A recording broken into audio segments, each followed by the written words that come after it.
Hi there, it's David Fideler, and in this short video I'm going to talk about the idea of the Stoic Sage, which is something of a paradoxical idea, but that's nothing strange for Stoicism because Stoicism has a lot of seemingly paradoxical ideas within it.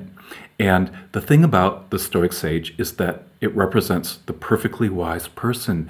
And what that means is that the Stoic Sage is a person who can always make the correct rational judgments when it comes to moral or ethical matters, basically without error. So in that sense, the Stoic Sage is a perfectly wise being.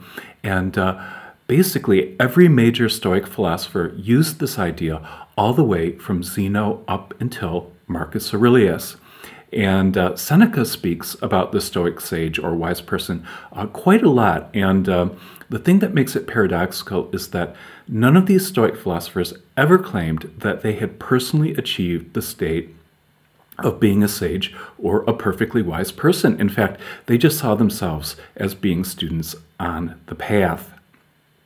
And Seneca says that the figure of the Stoic sage is so rare that it resembles the Egyptian phoenix, which only appears every 500 years. So it's not impossible that one of these philosophical creatures could appear.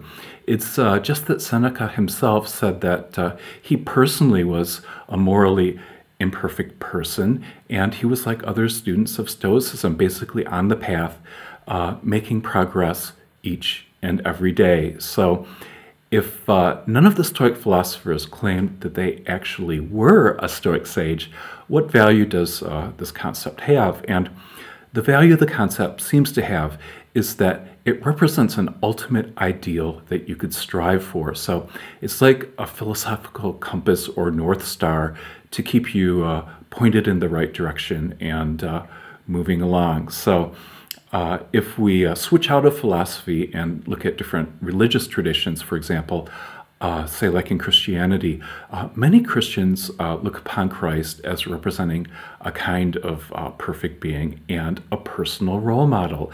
And in Buddhism, which is both a religion and a philosophy, the Buddha is seen as possessing some kind of perfect state and perfect wisdom as a human being. So it's not really surprising to find this in Stoicism too, where the Stoic sage is a kind of ideal and also a personal model for students of Stoicism. And while the Stoics admit that they haven't reached this state, it's a useful concept nonetheless because it gives someone something to aim for. So, for example, if you're facing a particular situation, you could always ask yourself, what would the Stoic sage do in this situation? So, in any event, that's why Seneca says, I'm nowhere near being a Stoic sage, but he actually talks about the wise person extensively. And whenever a Stoic talks about the wise man or the wise person, he's actually talking about the Stoic sage. So Seneca did find it to be a very useful concept, even though he couldn't fully identify with it. So in any case, I hope that you found this to be interesting.